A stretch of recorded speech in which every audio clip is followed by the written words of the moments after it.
Good afternoon. I am Lesroy Williams. Today I am joined by Mickey Weintraub, who is president of Mickey's Hope, with the motto of helping our people every day, and also with Connie Jaynes, who is president of A Time for Us Foundation, with the motto Time to Share. Both are philanthropists living in St. Kitts and the Nevis. Welcome, Mickey. Welcome, Connie. Thank you. Thank you. Thank you for having us. Right.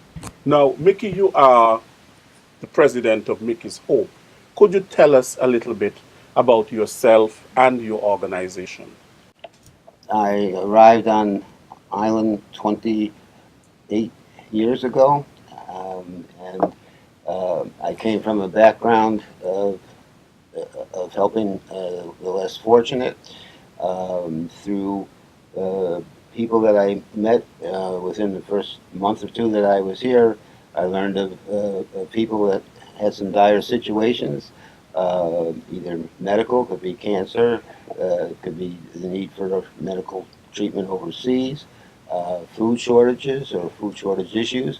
And so I started helping them, and it's expanded over the last 28 years. So basically, at this point in time, because of relationships that I've developed with so many wonderful Kittians as well as Nevisians, I have people that I refer to as my community workers slash activists in every village of the country.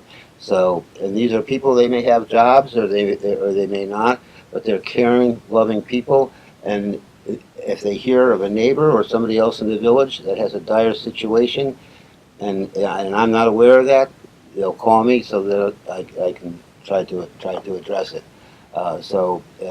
Over the years, there's always been situations, whether it's been major storms or hurricanes or people that have lost a job. There's a tremendous number of cancer patients that have needed overseas medical treatment, and it was costly. And even if they had some money to contribute, they needed to have funds raised. But more importantly, if they had to take money for medical treatment costs, they were taking money away from food. And so, and I would help provide whatever food assistance was needed, or at least to help support it. The Obviously social services with the food vouchers helps, but if you have 7, 8, 9, 10, 11, 12 children, as some of the families that I help do, it helps to have to supplement it. Also would provide toiletries, shampoos, toothpaste, things that are expensive for people who may be only on the PEP program or don't, or maybe they're only working 2 or 3 days a week. And certainly prior to 2015, the VAT that would be on top of the high cost of shampoos, lotions, and lotions aren't just for comfort. I have Lord knows how many diabetics that I help. They wind up with cracked skin, cracks between their toes and everything. That if they sweat, it's extremely painful. So the lotions help. But if you're on disability, the cost of the lotions with that was high. So would help with there. And basically anybody that has a dire need and they're in a situation where they don't have the finances, then I will try to raise the finances to address the need. And then in terms of unfortunately far too common for my liking, we have too many families every year that are burned out of their homes. They get out with just literally the clothes that they're wearing, so they have no clothes, no shoes, no fridge, no stove, no furniture. I will, and even though social services will obviously, provide assistance, it takes a little bit of time to process that. Whereas once I'm notified, literally within hours, I'll have clothes, shoes, some food, toiletries, towels, and eventually, when they find another place to live, I will source not new furniture, but I'll beg furniture from other people who and stoves and refrigerators, especially. Sometimes beg coal pots. Essentially, basically anybody that has a disaster Good. or a one-off event that creates a hardship, I'll try to address it. Right. How long have you had this organization?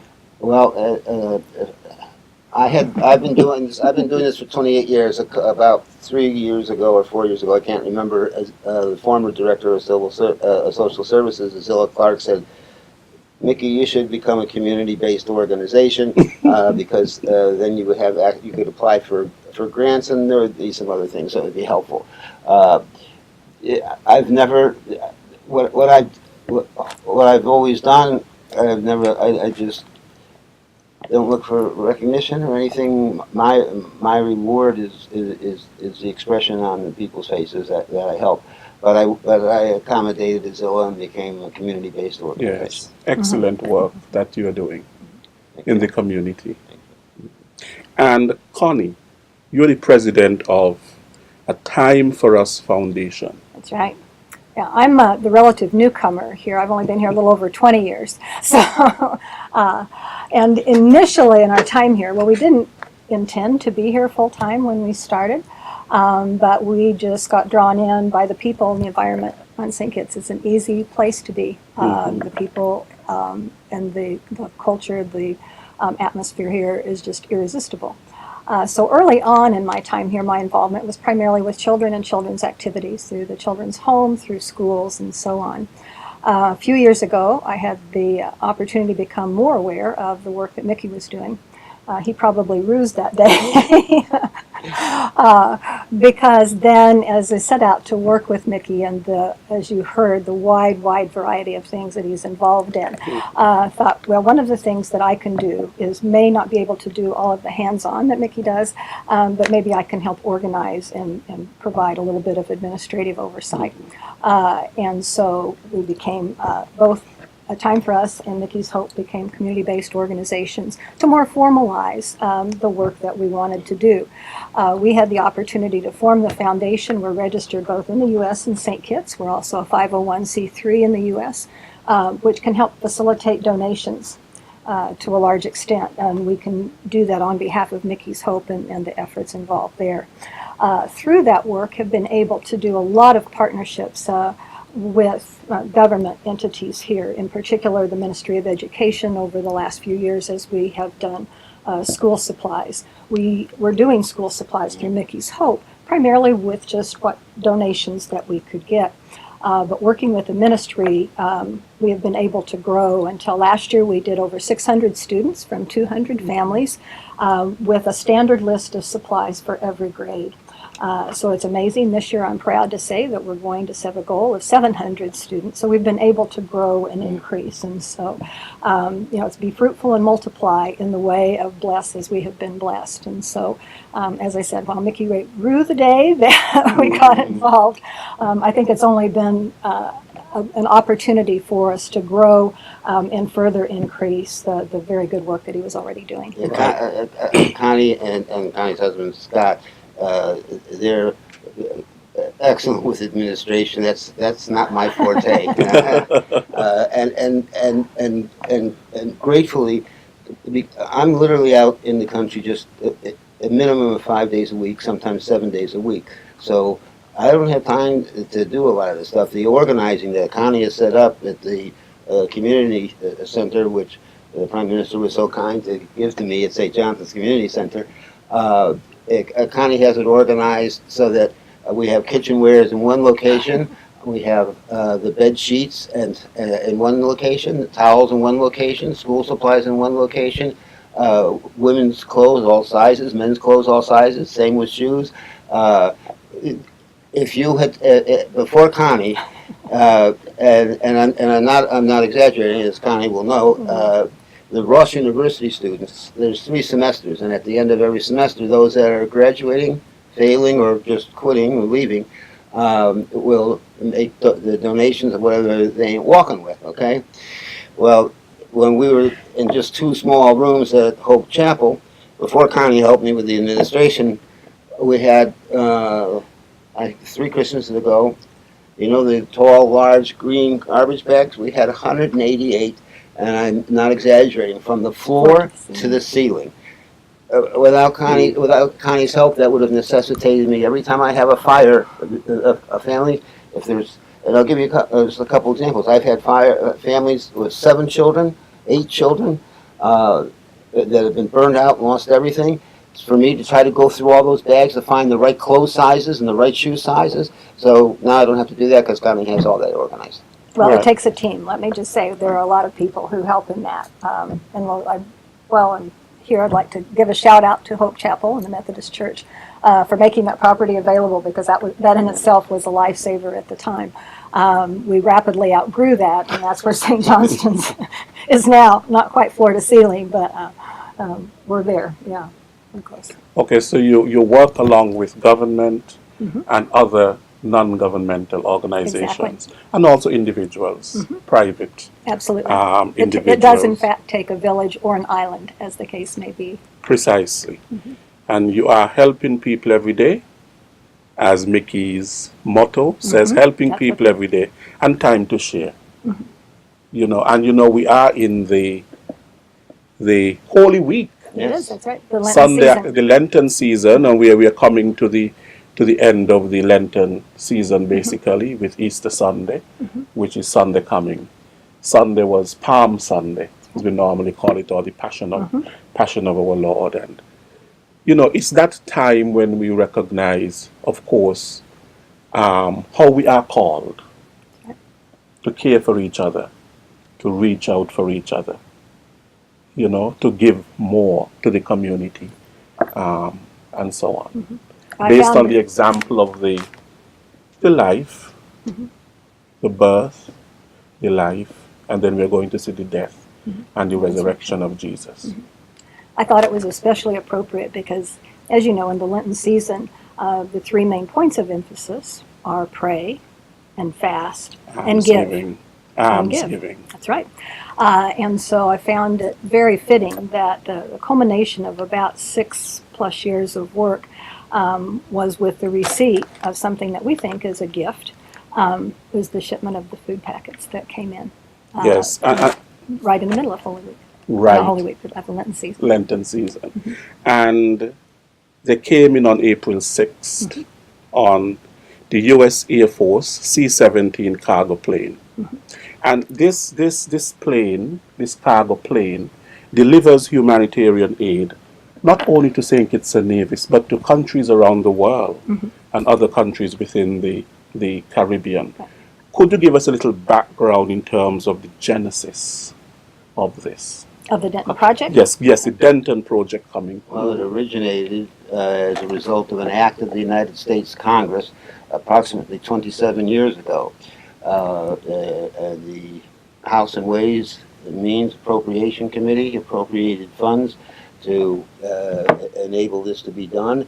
And so anytime if there's a humanitarian need that can be justified, then starting 27 years ago, with USAID and then the Denton Project, that's the actual congressional name for the act, they will, if it's approved, then any applicant that is approved will then have access to have an United States Air Force cargo plane fly in the humanitarian need. In this case, it happened to be the food packets. This past September, it was the Autism Center. They've flown in God knows how much stuff to Haiti after the earthquake. They've done trips to Senegal, Darfur. It's just miraculous. And I was very when I was asked to help with the establishment of the Autism Center, which is just doing an unbelievably fantastic job here. I had the assistance of the Darbys and the Crystal Harbor Foundation, and they introduced me and turned me on to Source Relief, which is the logistics people that are able to arrange for this Air Force plane to come in. So thanks to the Darbys, thanks to Chris Finley, Source Relief, It's now available, and they were so impressed by the Autism Center that they were able to get St. Kitts now designated as a training site for the U.S. Air Force. So this will enable, since there's always a turnover in Air Force service personnel, and they have to be trained, this will allow not just for a once every decade shipment. If there's a humanitarian need, they've committed to providing the Air Force plane to service those needs. Again, an application has to be prepared and it has to be approved, but once it's approved, we'll have access to bringing in the cargo. And the best thing about this wall is that it's totally free.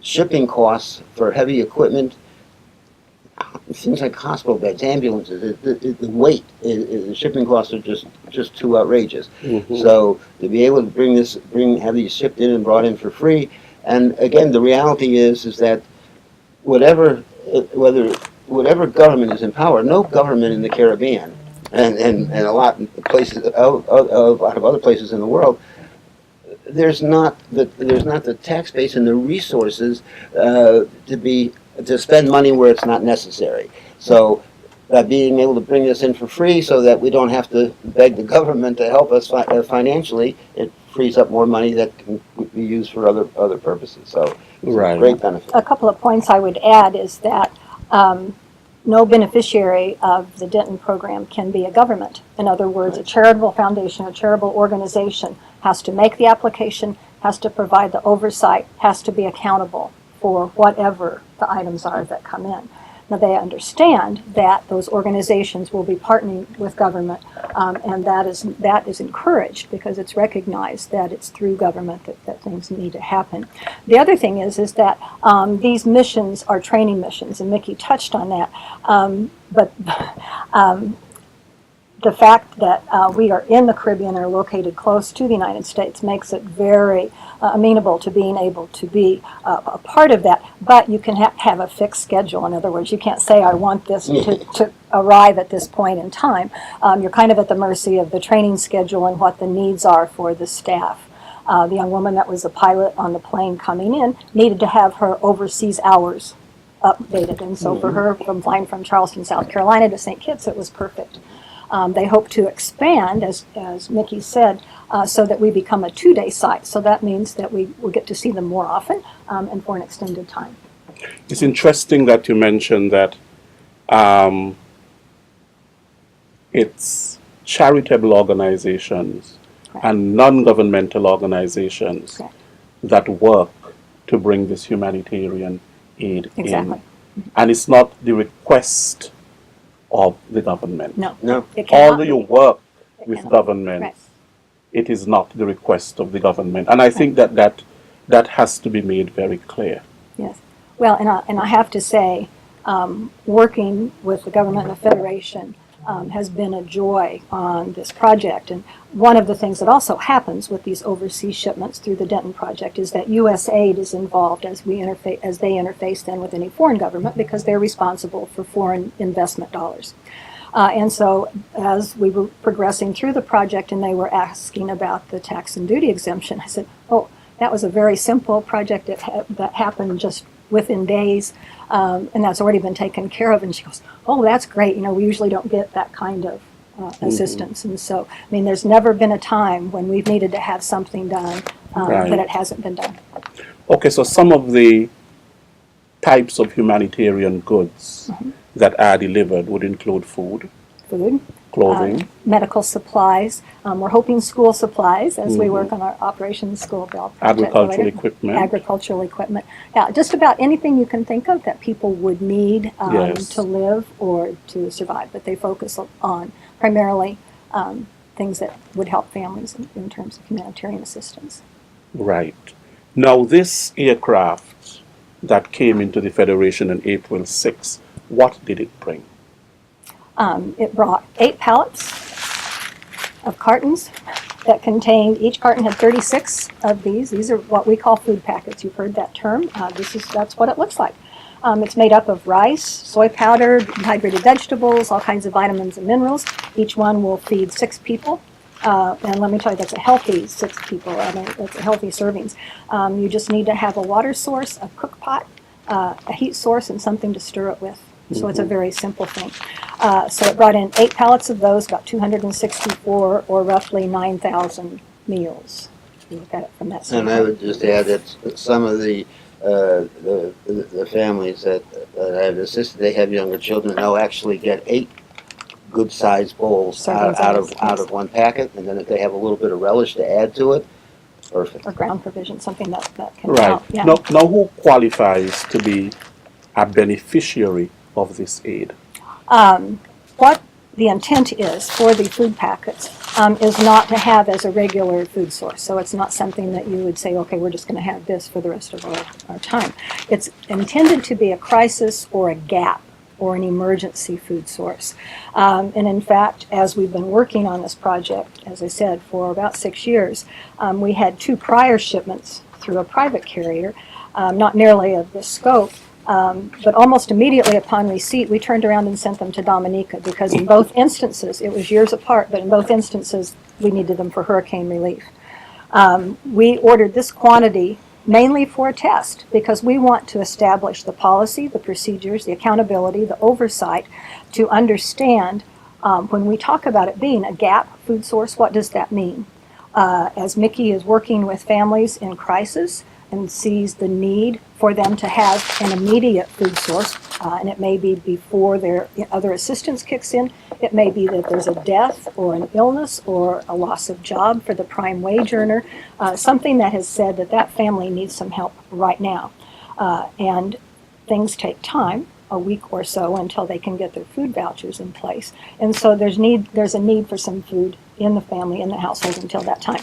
And we're looking at this to be that case. So Mickey, through Mickey's Hope, will be involved in the distribution. We're also setting up a pilot test through social services, both here, and we're talking to the folks in Nevis, so that throughout the Federation we can see what the application is. We don't know what the usage will be. We don't know what the volume requirement over time might be. So that's part of our test, our examination. But a couple of quick and recent, and within the past week, illustrations are there's a 43-year-old mother who's just about 4 months pregnant with a brain tumor. She needs surgery overseas. She's currently overseas, has not had the surgery yet because we haven't finished raising the funds. But while she's overseas, she has 4 children here in Molyneux, okay? Her brother, who is not a wealthy person and has his own family, has taken in the 4 children, but the cost to feed 4 more children in addition to his whole family has created a burden, okay? So literally the following, less than 12 hours later, I had food packets for them, in addition to some of our other food inventory that Mickey's Hope has. But this helps supplement, and I informed them that until all the other assistance kicks in, that I will continue to bring these out to the family in Molyneux. And then just coincidentally, again, we're a federation. Last Thursday afternoon, I received a telephone call from Nevis. A family was burned out of their home, consisting of a 95-year-old mother, her daughter, who was 62 or 63, a 13-year-old grandson. They got out with literally just the clothes on their back. All their food supply was burned up. All their cash that they had to their name that was in the house was burned up, so they had nothing. So again, I'm fortunate. There are people who donate food to Mickey's Hope. Rams every year gives me a substantial credit, but when I have situations, and hurricanes, by the way, after the hurricane goes, because there's so many people with just galvanized roofs, there's holes, water comes in and during a heavy rainstorm and destroys it. I can literally get out to people within a matter of hours with a food supply, but I can't exhaust the resources that I have, because I need it, even though I have a good credit from Rams, it's not enough to cover me for 12 months or to cover all the people that I assist. And last year, within an 11-month period, I don't know how many fires we had, but there were 17 families that were burned out that called upon me for assistance. Until until social services and the food vouchers kick in, one family had 8 children, another one had 7. The food these help, so that I wouldn't. Otherwise, I would be exhausting the other food inventory that I have probably by August of every year. So these are critical. Every country, of course, is the beneficiary of humanitarian aid at some point. Mhm. This basically has nothing to do with whether a country is a rich country or a poor country. Humanitarian aid, from what I am understanding from you, is aid that is given when something happens and people are in a crisis.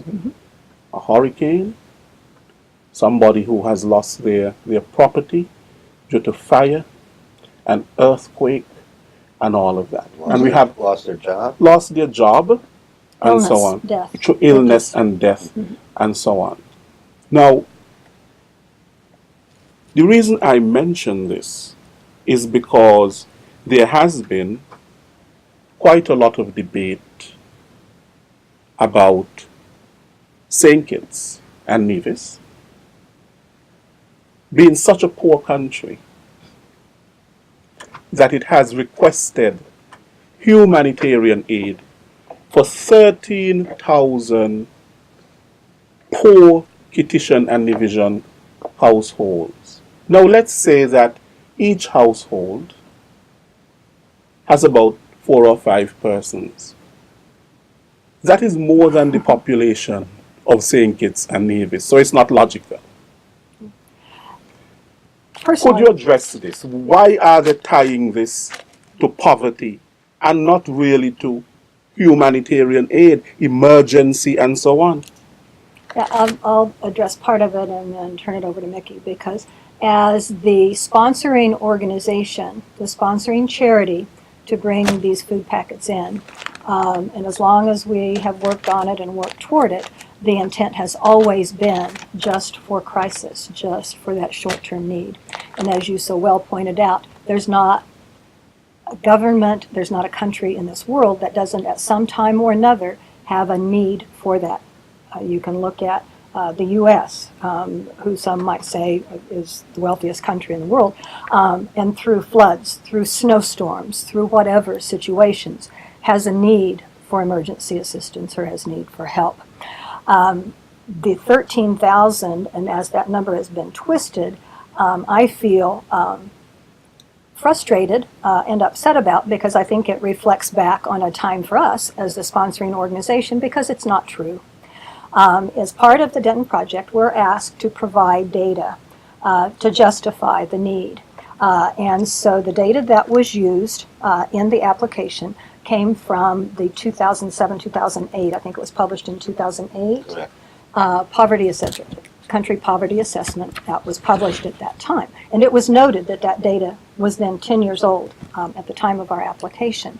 The 13,000 households talk about, that's to the total number of households that were counted in that survey at that time. Now, since then, our number of households has grown. In that same application, we also stated very explicitly that a certain percentage of those were considered, quote, poor.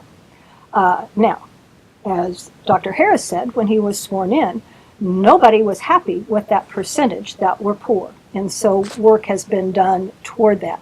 But to use that part of the application, which was done openly, honestly, and with valid numbers, to twist that and to reflect back on our organization that I think has tried to do nothing but good things is very frustrating. During the application process, one of the phone calls that I received was from Sophia Cave, who is a USAID USAID representative of the government, and she asked me, don't you have any current figures? And I said to her, that was 2008 was the last country poverty assessment report that was prepared. I said, I am aware of the fact that there is currently a new, and it should be forthcoming, I think soon before the end of this year, a new country poverty assessment report, which will update those figures. and I explained, and I was honest with her because I didn't want to mislead them. And I said that I believe that there will be a drastic reduction in those numbers. And she asked me upon what I was basing that upon. And I informed her, I said that the sheer number of families that I have had to help from 1991 until I'm going to say probably the middle of maybe 2017, all of a sudden, as Connie knows, the numbers that I've had to assist have dropped off dramatically. I mean, I have a recollection, I think, in the last 30 months, there's been a drastic reduction in the number of families that I've had to help. And I even sent Connie an email at one point in time, maybe about 2 years ago, that because I was so happy, I said that I now have 58 or 59 fewer families to help because these families, the mothers, have now gained employment. So I'm not an economist, so I can't speak scientific survey. Yeah, so I can't speak authoritatively, but I can. But because I'm out there every day, I can tell you that it's just been, whether it's the economy or whatever it is, the fact that so many mothers now have gotten jobs is great. And then I emphasized to Ms. Kay that perhaps the best of all is that in December, the current government implemented the Poverty Alleviation Program. Yeah, the PAP. Yes, whereby family households earning less than $3,000 a month will receive $500. That has dramatically reduced the number of families that I had to help. Or what's happened is, instead of being somewhere every 2 weeks or every week, maybe only once every 3 weeks, and with less provisions and supplies than I would normally have provided. This has been not only a blessing to the people, personally it's been a blessing to me. I have severe critical spinal stenosis. I have 2 torn meniscus in my right knee, severe degenerative arthritis in my knee. Going to 25, 30 families a day, especially because these are not families that are on the street, it was a physical burden. So this program has not only benefited the people, but benefited me drastically, dramatically. And it's just wonderful. It's unfortunate. I shouldn't say it's unfortunate. It's the coincidence that the food packets come from an organization that has the name starvation, and it is just totally misleading. And again, I could be wrong. I'm not sure, but I would venture to guess that there may not be another person in St. Kitts that is out amongst the people, including the less fortunate, more times a week, more times a year than myself. And I have never witnessed any starvation. Mm-hmm. There are some questions that probably you could put to rest in your answer. For example, who gets the food? People asking who gets the food, where is it stored, what is the distribution plan? The majority of the packets right now are stored at Hope Chapel Annex. Yes. That's the church my husband and I belong to. And they very graciously, as part of their outreach, feel that this is a way they can contribute. And so right now, the majority is stored at the church, in the church annex. We do have about 35 cartons that are stored at the St. Johnston Center because that's where Mickey's Hope operates from. And so as Mickey needs to get, you heard him talk about several instances where he's already used the packets that just came in a week ago. And so for convenience, we keep some there. As I mentioned earlier, as far as the distribution, that's part of our test. We've not ever had a quantity here to be able to do the kind of test that we wanted to. Now, let me say first, I am more than happy that we were able to help the people of Dominica when we Yes. did, and that I would do it again in a heartbeat. And we're hoping, although we would be prepared should the region need some help with what we have in storage, but we're hoping that this will give us a quantity that we can do a test through social services so that as families apply for benefits, hopefully before Mickey even has to make a visit or a house call, that the officers can take care of those needs, as they approve them for the assistance, can say how many are in your family, and it's going to take approximately this amount of time before you get your card, and this should see you through. Can tell them how it needs to be prepared, and so on. I can't tell you what that means in terms of Yes. volume or in terms of time, but that's the concept that we Certainly. have, because we know through our social services organization and gender affairs, they become aware of situations and then step in to try to do something. And so a conversation I had earlier today with gender affairs of a particular situation. And social services, they're working jointly with social services, but I can see where there might be an opportunity to involve those folks as well. So we're learning. That's the purpose of a test, is to learn, to adjust procedures or policies as appropriate, to monitor and report. Right. So anybody requesting this aid has to make an application.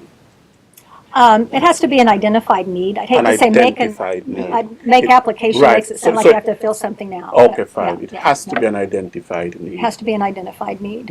Right. And in most cases, it's pretty easily identified if someone, certainly if they've had a house fire, there's a death in the family, if there's a serious illness with a long time for recovery, the loss of a wage earner, sometimes the wage earner just leaves and so on. So Certainly. I heard that there was some error in a press release that was sent out.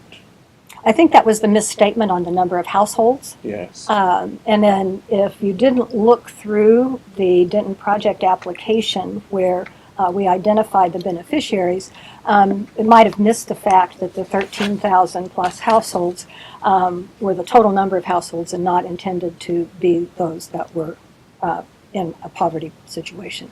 Oh, So And I think that's part of the And twist. I think the other thing that needs emphasizing is that because in the process of completing the application, we obviously had to support it with documentation. Unfortunately, the most recent documentation that we had with respect to the Country Poverty Assessment Report was 2008. So it should be emphasized that those figures that are being spewed about are figures that existed in 2008 And were published, and prior to that. So they're not reflective of the current status. And again, as I can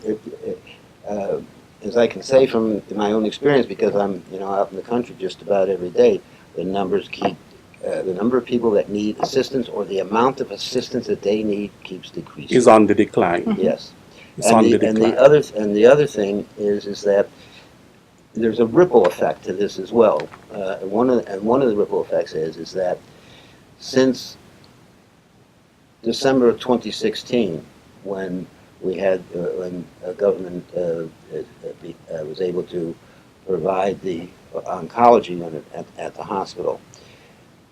Prior to that point in time, people needing chemotherapy that came to me for assistance,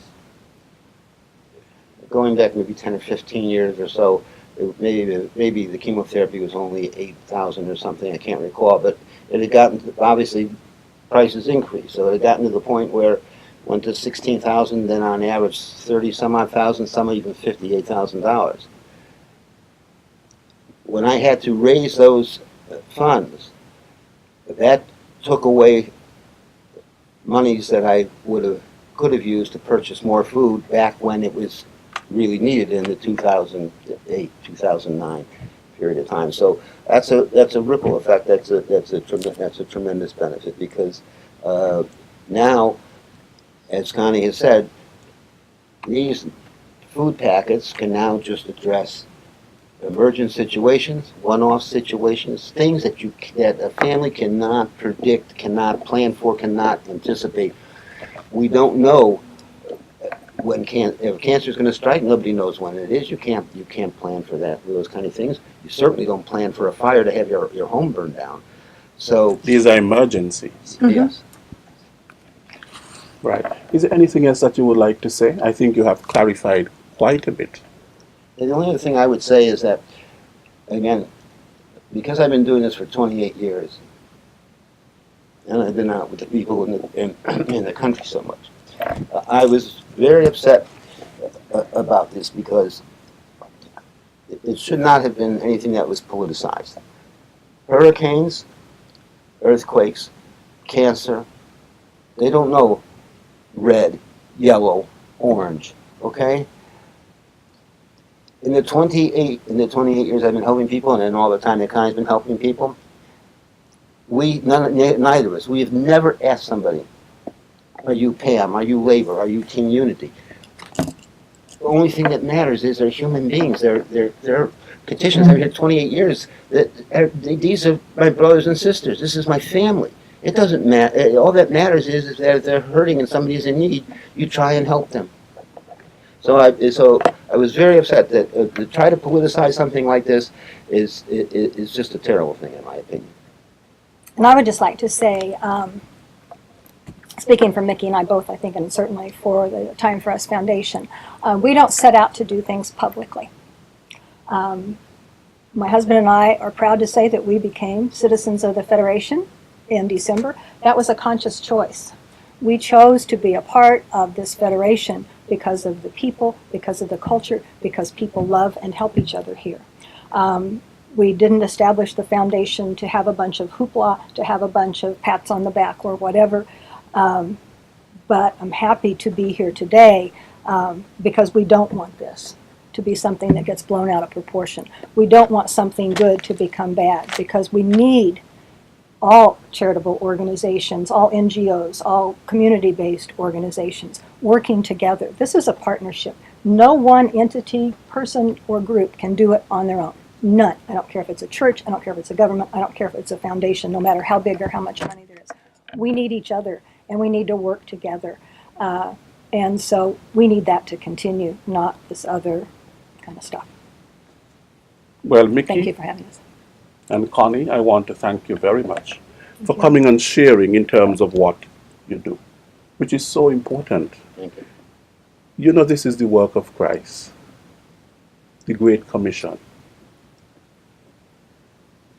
to feed the hungry, to clothe the naked, to give water to the thirsty, you know, to visit the sick, to visit those that are in prison, and so on. I mean, this is what most of us, or all of us, should really be involved in. So I want to thank you very much for coming today and sharing with us. Thank you You're for having welcome. us. You're welcome. Thank you for having us. We have been listening to Mickey Weintraub, who is the president of Mickey's Hope. And his motto says it all, helping our people every day. And Connie Jaynes, who is president of A Time for Us Foundation. And her motto is time to share. Philanthropists who are among us and helping the community in so many ways. And that is what all of us are called to do, to help each other. I am Les Roy Williams. Thank you for viewing.